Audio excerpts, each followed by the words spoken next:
sort of list of accounts itself is interacting with those two programs. And what we saw in the report was only about, in the largest companies, right, which I get is more complex, only about 30% of their time were they actually using those intent platforms to help inform their target account list. And the other thing we've seen in our ABM report was that a lot of the time setting a target account list was coming from the sort of exec level as opposed to sort of insights on the ground.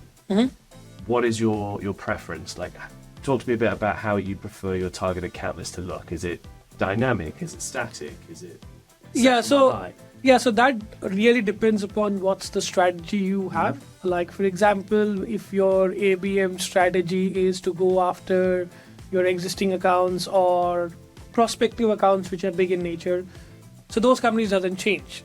So you want to probably keep those as static for at least a year, because these are all long-term investments which you're making from an ABM perspective, even though the customer might not have requirement right now, but they might have in the future. So that's the objective you are driving with ABM, with the continuous engagement. But there can be also objective with the ABM also that you only want to engage accounts where there's active pipeline going on into the accounts. So the way I've seen it works better when you have a static list, or at least for an ABM perspective, where you have not a large list of accounts.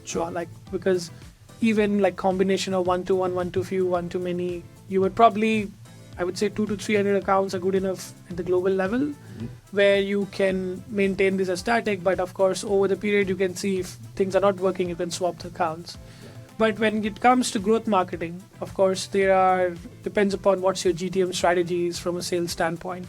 If the GTM strategy is more to go after only specific segment, you then have a preference towards a static list.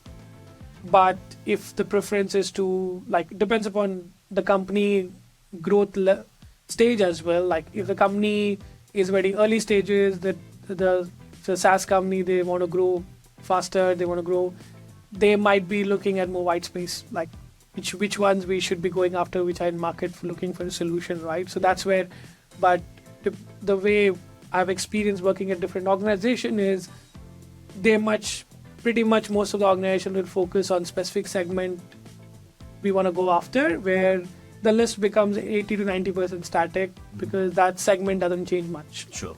Like you have the sales is quoted on those accounts, and anything outside the sales will not be compensated. So that depends upon all these factors, I would say.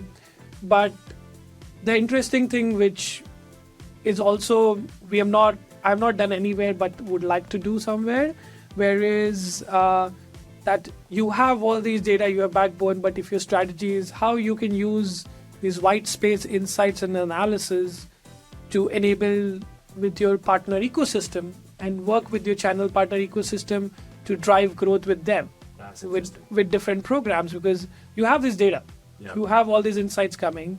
So you need a mechanism that how you can use these insights to work with your partner ecosystem so that it can help you drive that business growth.